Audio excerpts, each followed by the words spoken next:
In this problem, a semicircular wire track of radius r is fixed in a vertical plane. The semicircular wire track is smooth. One end of a massless spring, the natural length of the spring is given as 3r by 4, is attached to the lower end of the track at this point O, and the other end of the spring is attached to a small ring of mass m at this point P. So right now the ring is held at rest.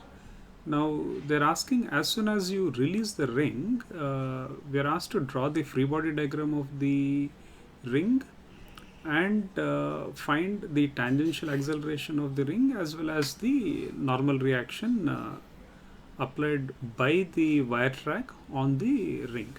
The force constant of the spring is also given here. Now, if we look at the obvious forces, I think the obvious force is always the gravitational force. The gravitational force will act vertically downward, so that is mg. Now, so if you carefully look at this triangle OCP,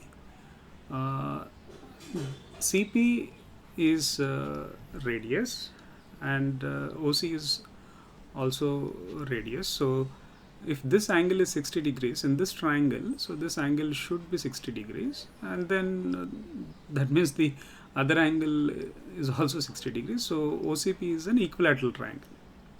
Okay, so in that case, the length of the spring right now is r. Okay, so the relaxed length of the spring, okay, so that is given as 3r by 4. So the extension of the spring right now is r minus 3r by 4, which is r by 4. Okay, so the spring is going to apply force towards this O. Let's call that as Fs. Now, how do I compute the value of Fs? Fs is, let me do it here. Okay, the spring force is force constant times the extension. The force constant is given as mg by r, and the extension is r by 4. So the spring force is mg by 4. Now, if you look at the magnitude of the gravitational force and the magnitude of the spring force, the magnitude of the gravitational force is greater. So if I resolve the gravitational force and the spring force along the radial line, away from the center of the circular track, the component of the gravitational force will be greater than the component of the spring force. So we can easily say that the normal reaction applied by the wire track on the ring would definitely be towards the center of the ring. Okay, so let me say that again. So if I resolve, let's say, gravitational force along the radial line, okay, so the component along the radial line can be found very easily here. So if this angle is 60, the gravitational force is parallel to the vertical line. Okay, so the gravitational force is along the vertical line, so this angle is 60 degrees. Okay, so there's like corresponding angles, and then if I take the component of the gravitational force, I should get mg cos 60 degrees, so which will be mg by 2.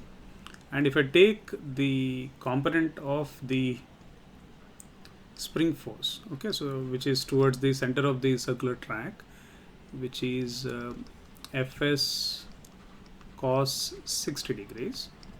So if I compute that, okay, so Fs cos 60 degrees, cos 60 degrees is again half, so the spring force is mg by 4, so this will be mg by 8. So like I said, the component of the spring force is a lower magnitude. So that is why the normal reaction applied by the track on the ring has to be towards the center of the semicircular track. Now, so I think if you look at that, I think that completes the free body diagram of the ring. We have shown all the relevant forces acting on the ring.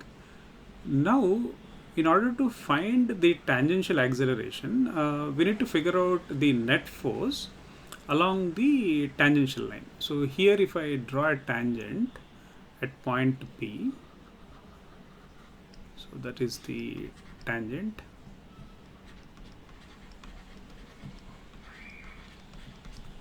Okay, so we can easily see that, so along this line, the component of the gravitational force is mg sine 60 degrees, and the component of the spring force is fs sine 60 degrees.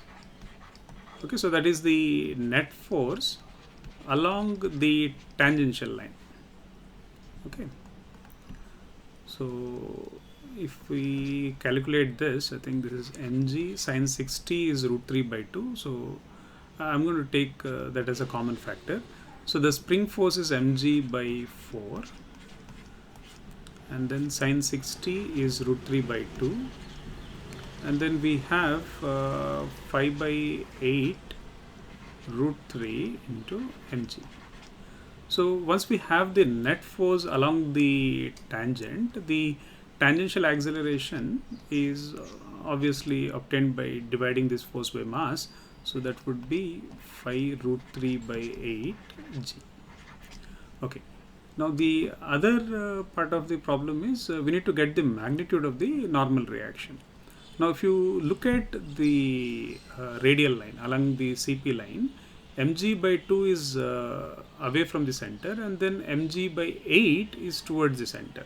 So the normal reaction is clearly mg by 2 minus mg by 8, which is clearly 3 mg by 8.